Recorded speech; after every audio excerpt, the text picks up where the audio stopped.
You won't see this one coming. The tastiest little dish you'll ever try.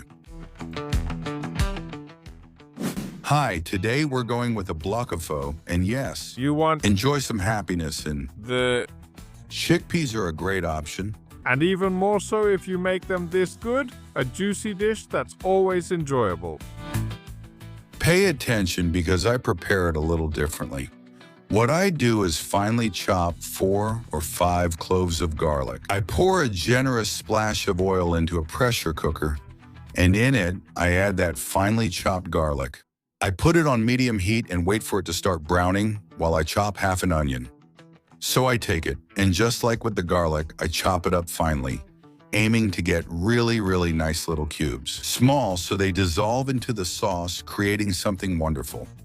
I add the onion to the garlic that's browning and let it cook. What they call sweating it, so it gets soft and turns a more transparent and brownish color. Meanwhile, I peel 3 or 4 potatoes or papas, depending on your preference. The trick is to leave them peeled and in large pieces, whole or cut in half at most.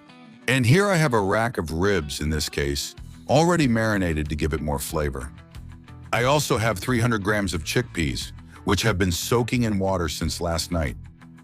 So they'll be soft and perfect. I discard that water, remember that detail. And now in the same pot, I add 2 chorizos and the ribs already cut into small pieces. This looks amazing. How can I like marinated ribs so much? Oh my goodness. I give it a stir so everything heats evenly. And now what I'll do is add something. And what are we going to add? Well, I've already shown you those chickpeas, of course, which I think in some countries you call parotas. We adjust the salt. I like to use fine salt in this case because it dissolves faster. And we add the 3 potatoes. There we go. Let's give it a few stirs, remember, so nothing burns. And the temperature stays even. And here we're going to add some liquid, specifically something as simple as water. If you want to know the amount, you need enough to cover almost everything, but leave about 3/4 covered and 1/4 uncovered. So let me show you. You can't fill the pressure cooker to the top. You always have to leave some space. That's why I always leave 1/4 of the pot uncovered. Look, I can still add a little more water, so once everything is submerged, I add the last splash, and it's ready to go. It's ready. We take the lid of our pressure cooker, close it, and look at this valve it has. When it starts releasing steam, we cook for 30 minutes and the recipe is ready. Do you want to see the magic we prepared? Well, here it is, a truly fantastic dish. We're going to take out the potatoes, the chorizo, and the rib onto a plate so everyone can serve themselves as much as they want of each thing, and everyone will be happy.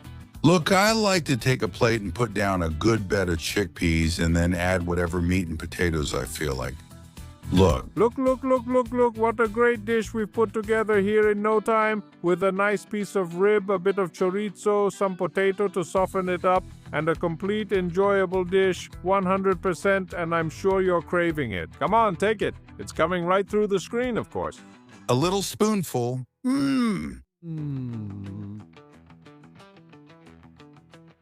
And now, let's enjoy. I hope you liked it, and let me know down below in the comments how you make them. I'm sure we'll all get some more great ideas together. Thank you.